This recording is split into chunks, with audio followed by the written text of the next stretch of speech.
한국 아이돌, 중국 진출 시 꼭 알아야 할 이것. 저작권 그렇지 않아요? 개념이 없을 거다. 다 침해하고 있을 거다. 이렇게 믿는 분들도 좀 있는 것 같아요. 중국에서도 야오엔주어라고 해서 실현자의 권리도 보호하고 있고요. 제가 항상 놀라는 거는 요. 그리고 또 특이한 게 언어를 두 개로 꼭 기재를 하더라고요. 네, 어떤 언어를 우선으로 할 거냐에 대해서 네. 은근히 자존심 싸움이 있더라고요. 이 음악을 라이센스 짓는 데 있어서 모든 권리를 가지고 있다. 이럴 경우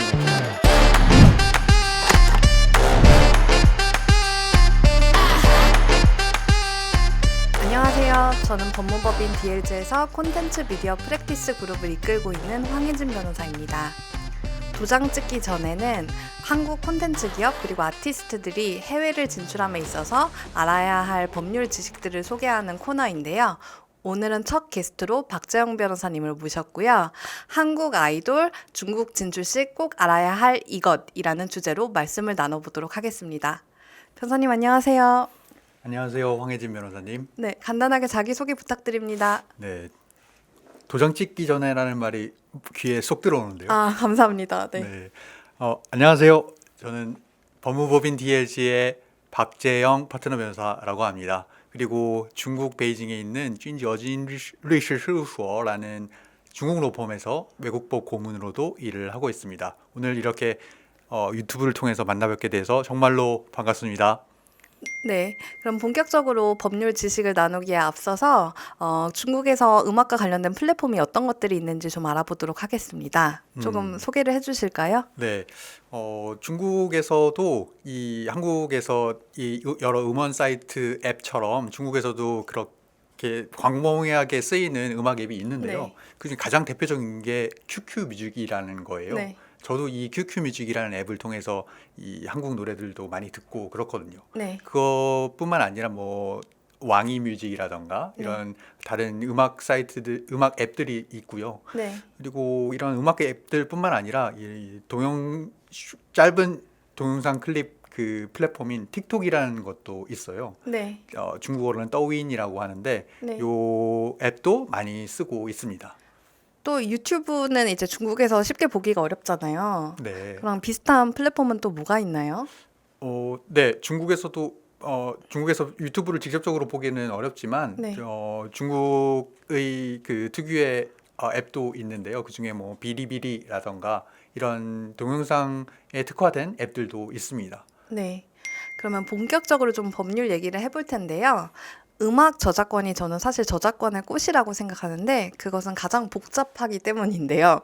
이제 음악 저작권에는 권리자들이 굉장히 많이 있죠. 대표적으로 작사가 작곡가들이 저작권자 그룹이고 그 다음으로 실현자 그룹으로서 이제 실제로 공연을 하는 아티스트 그리고 연주자들이 있습니다.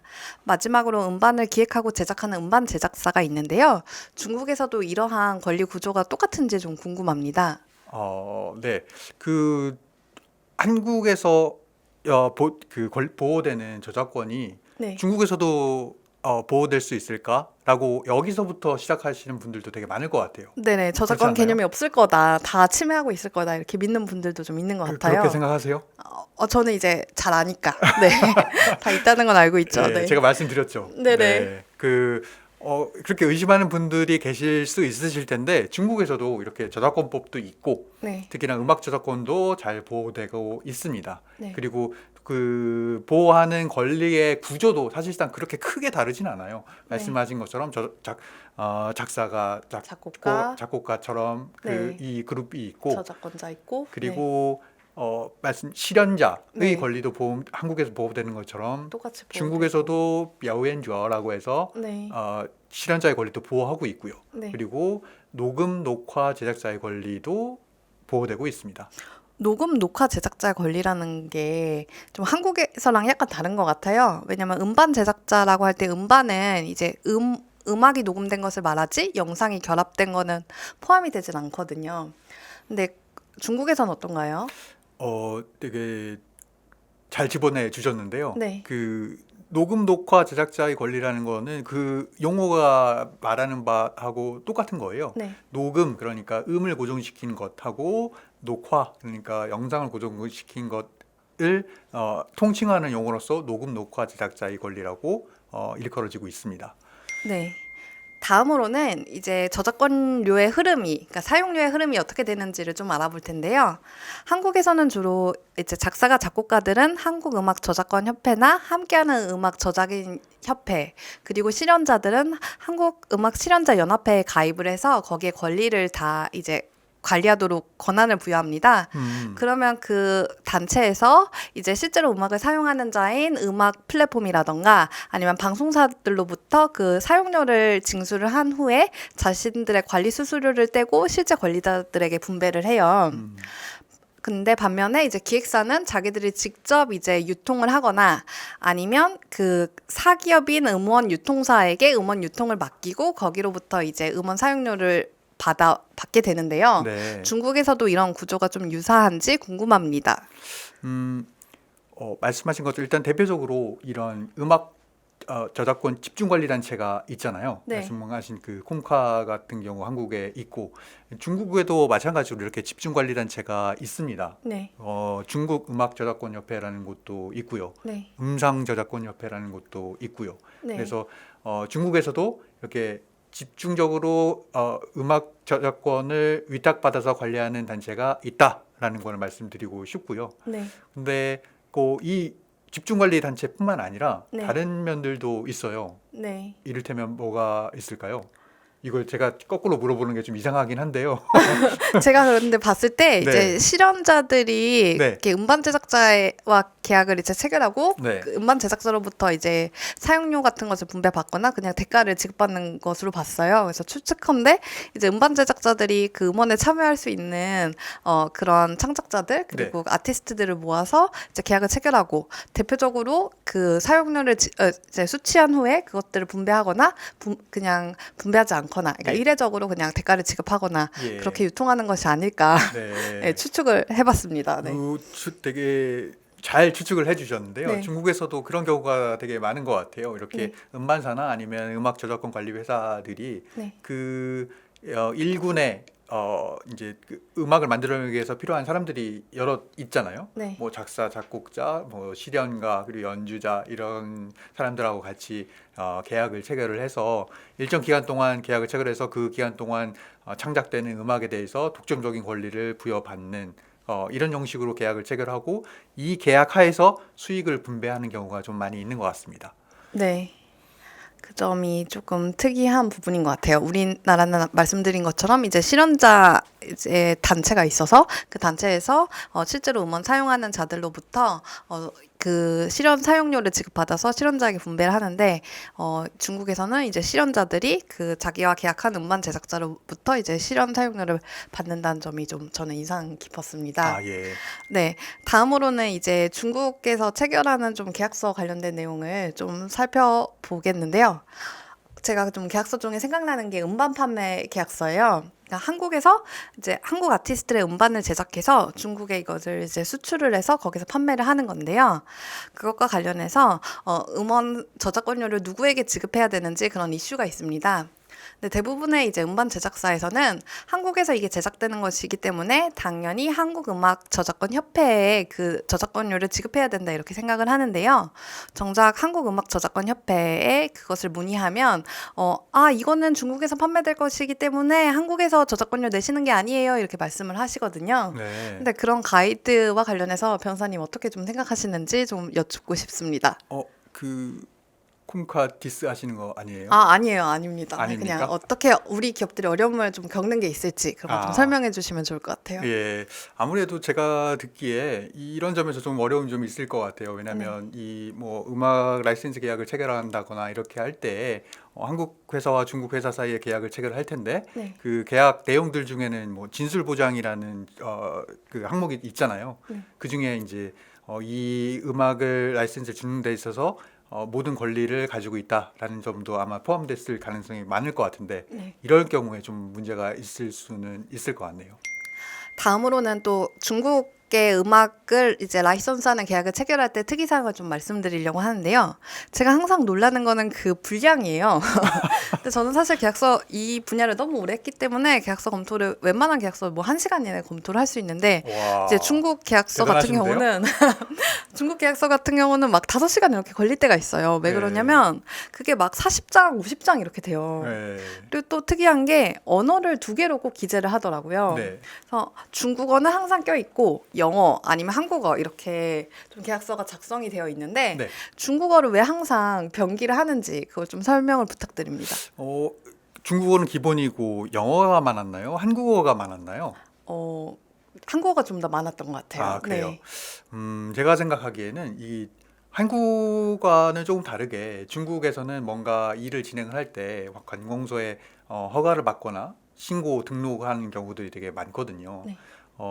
그럴 경우에는 그 관공서에서 중국어로 된 문서를 제출하게 하는 경우들이 되게 많았던 것 같아요. 네. 그런 거를 감안을 하면 이거를 다른 언어로 된 거를 번역해서 되는 것보다 아예 처음부터 중문 계약서를 기본으로 제작을 하는 것이 이 회사 입장에서는 좀 더 유리할 수 있고요. 이런 면이 좀 많이 작용을 하는 것 같네요. 근데 이제 가끔 고객들이 이런 말씀을 하세요. 아, 한국어 부분만 봐주시면 되고 중국어는 저희가 알아서 번역을 할게요. 아니면 상대방이 이걸 알아서 다 써올 거예요. 이렇게 말씀을 하시는데 전 항상 그 내용이 이제 불일치할까 봐 그게 너무 걱정이 돼요. 그래서 네. 이런 고객들에게 변호사님들 어떤 말씀을 주로 해주시는지. 일단 첫 네. 번째는 저한테 주시면 됩니다. 아, 네. 2개의 언어를 다 봐주시는 거죠. 그렇습니다. 네네. 여태까지 제가 검토한 계약서들도 네. 사실 한글과 중문이 같이 체결되는 경우들이 많이 있었어요. 네. 그럴 경우에 항상 약간 미묘하게 대립하는 부분이 있어요. 네. 만약에 양쪽 언어가 해석상 불일치가 있을 때 어떤 언어를 우선으로 할 거냐에 대해서 네. 은근히 자존심 싸움이 있더라고요. 네. 그런데 이제 협상력이 우리 회사, 그러니까 한국 회사에 있으면은 좋죠. 네. 한글을 우선으로 한다는 조항을 넣으면 돼요. 근데 그렇죠. 그럴 네. 경우가 그렇게 많지는 않거든요. 네. 그래서 그럴 때는 중국 회사가 오히려 협상력이 크다라고 하면 네. 오히려 그냥 불일치가 있을 경우는 중국어를 기준으로 한다라고 계약을 체결하는 경우들도 많이 봤어요. 네. 그런데 만약에 이런 조항이 없고 그냥 양 언어를 그냥 동등하게 체결한다라고 하면 이 2개의 언어 계약서가 일치하는지를 반드시 변호사나 다른 전문가를 통해서 확인하는 게 필요할 것 같습니다. 네.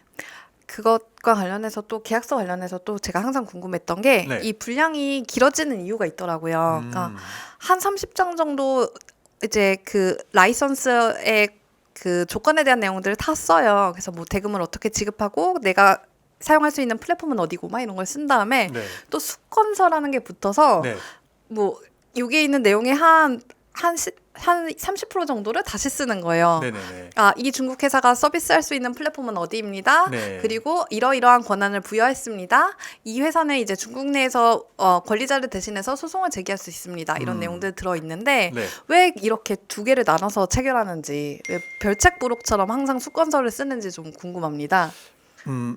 별로 되게 불만이 많으셨던 것 같은데요. 아니 그게 왜 그러냐면 네. 여기서 고친 내용을 여기서 또 고쳐야 돼요. 그러니까 아. 너무 시간이 많이 걸리는 거예요. 무슨 말씀인지 알겠어요. 네. 네, 맞네요. 위에서 네. 고치면 아래에도 네. 똑같은 위치를 찾아서 고쳐야 네, 되고. 여기 플랫폼 지우면 여기서 또 지워야 되고. 아. 그러니까 너무 시간이 많이 걸려서 좀 네네. 고객들한테 미안하죠. 그게. 네. 네, 그 부분은 아마 이래서일 것 같아요. 왜냐하면 이 음악 저작권 관련된 판결문을 보더라도요.